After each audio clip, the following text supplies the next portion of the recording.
What is up there everyone, it's the Gardener Gamertag here, and today I'm going to talk about the bugs and issues I experienced during the Battlefield 1 open beta. Now this game played really well for me, but there definitely were some issues that I think will need fixing, and I'm going to start off with the one that I personally think may be one of the most important, and that was the fact as any of the 4 standard classes you could jump into an abandoned tank and start self-repairing it. Now the reason I think this is a problem is the simple fact that you can easily unsettle the balance of a game by stealing the enemy's tanks.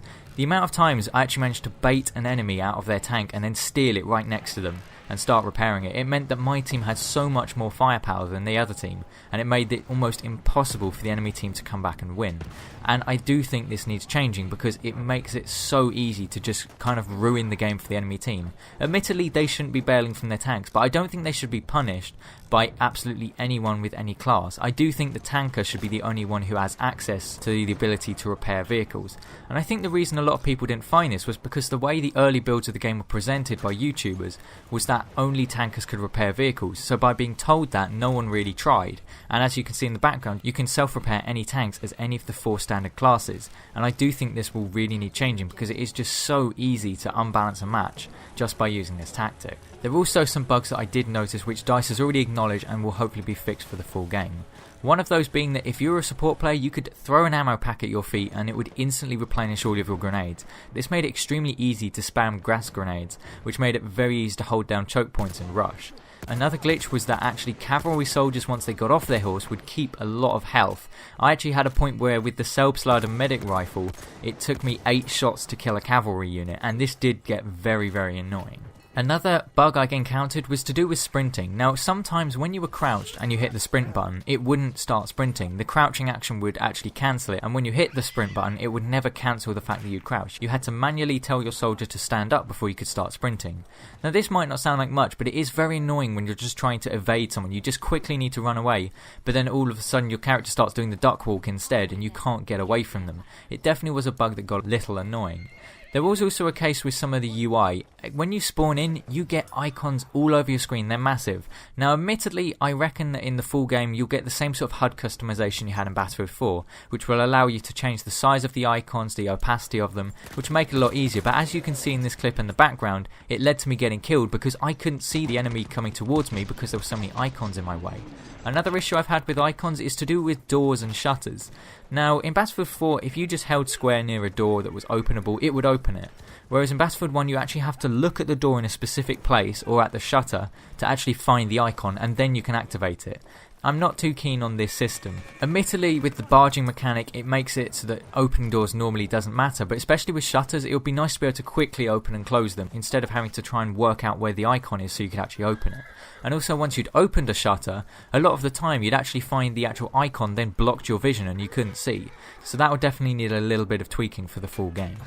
I also personally had a lot of issues with the servers. On the second day, I couldn't connect to the EA servers. A lot of people on all platforms were having this problem. Now admittedly, it seemed for me that when I kept hitting go online, eventually the game would then put me online. But for a good couple of days I wasn't able to play because I didn't realise you could do this. And then at other times I would get an unknown error in the server browser. I would start joining a game and then it would say an unknown error had prevented me joining. And then if I tried to go through quick match, it would tell me that matchmaking had failed.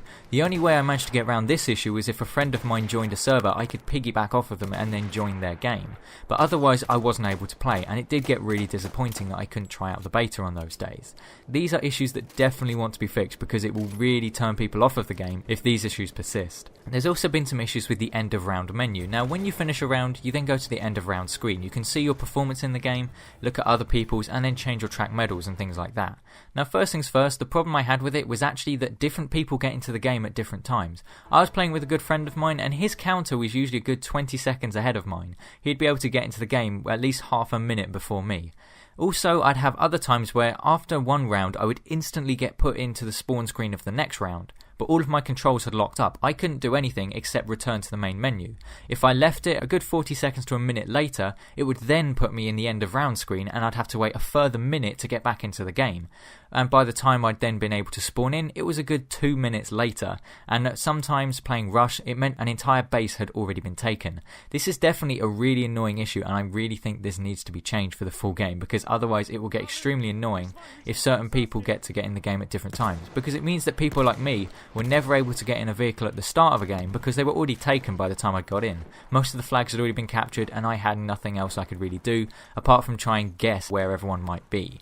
Now another thing which a lot of people have picked up on and I absolutely agree with is that the cavalry saber seems to have a ridiculous amount of range. In this particular clip you're seeing in the background, I even try and jump out of the way of this horse and I'm pretty sure I'm at least a good 10 meters away from this horse, but the saber still manages to hit me. It does seem like you can hit people from an insane amount of range when using a cavalry sword, and I do think this really needs changing. But hopefully this list has been somewhat useful. The intention of this video was not to necessarily critique the game and criticise the problems it has, was more to highlight them so they can hopefully be changed. I have also posted this list on the Battlefield 1 beta forums. The link will be down in the description. You can go into your own platform, list the issues and give your thoughts on the game in there. It will definitely be a constructive way to give your feedback on the beta. It's somewhere the developers can find your critiques and hopefully act on them for the full game. It's definitely going to be a very vital way of helping them improve the game because this is a really fun game. I had a lot of fun on this beta. It was really immersive and I really enjoyed playing it.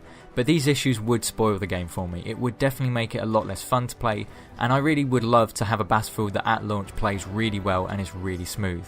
But I do hope you've enjoyed the video. This has been the guy with no game attack, and I'll see you on another video.